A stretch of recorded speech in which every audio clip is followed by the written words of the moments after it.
जम्मू कश्मीर सरकार ने schedule caste community से जुड़ी प्रत्येक इंटर कास्ट मैरिज को 2.5 लाख रुपए देने की स्कीम की शुरुआत की है। एक ऑर्डर से खुलासा होता है कि यूटी एडमिनिस्ट्रेशन एक SC/ST से जुड़ी इंटर कास्ट मैरिज को प्रोत्साहित करने के लिए एक स्कीम लेकर आया है। एडमिनिस्ट्रेटिव काउंसिल द्वारा उसी के लिए आगे बढ़ने के बाद स्कीम का अनावरण किया गया है। केंद्र ने 2017 में भी इसी तरह की एक योजना का अनावरण किया था। ये योजना protection of civil rights act 1995 और schedule caste and schedule tribe prevention of atrocities act 1989 के लागू करने के लिए तैयार की गई है। स्कीम का फायदा उठाने के लिए इंटरकास्ट मैरिज में पति पत्नी में से एक शेड्यूल कास्ट कम्युनिटी से संबंधित होना चाहिए, जैसे कि जम्मू कश्मीर के लिए कॉन्स्टिट्यूशन यानी शेड्यूल कस्टम्स ऑर्डर 1950 CO 19 में specified schedule caste list 13 customs में से के तहत उल्लेखित है और दूसरा एक नॉन शेड्यूल कास्ट का हिंदू है।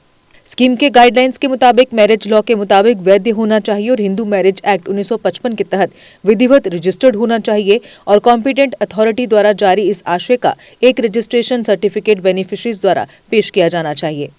ऑर्डर में कहा गया है कि विवाह की एज क्राइटेरिया प्रिस्क्राइब्ड लॉ के मुताबिक होना चाहिए। सहायता का मामला केवल तभी वैध होगा जब विवाह की तारीख से 6 महीने के भीतर इसे मैरिज रजिस्ट्रेशन सर्टिफिकेट के साथ जमा करवाया जाएगा। गाइडलाइंस में कहा गया है कि जो जोड़े पहले से ही doctor Ambedkar foundation, social justice and empowerment ministry या किसी अन्य राज्य केंद्र शासित प्रदेश से प्रोत्साहन प्राप्त कर चुके हैं, वे इस योजना के तहत प्रोत्साहन के लिए एलिजिबल नहीं होंगे। इनिशिएटिव का टोटल अमाउंट एलिजिबल कपल को किसी भी गवर्नमेंट नेशनलाइज्ड बैंक में फिक्स डिपॉजिट के रूप में कपल के जॉइंट अकाउंट में डायरेक्ट बेनिफिट ट्रांसफर यानी DBT मोड के माध्यम से 3 साल की लॉक इन पीरियड के साथ एक ही इंस्टॉलमेंट में जारी की जाएगी। फिक्स डिपॉजिट की मैच्योरिटी के वक्त यानी 3 साल पूरा होने के बाद कपल को शादी के सफल निर्वाह के संबंध में बैंक को एक जॉइंट अंडरटेकिंग पेश करना होगा, जिसमें स्पष्ट रूप से दर्शाया गया हो कि कपल के बीच कोई वैवाहिक विवाद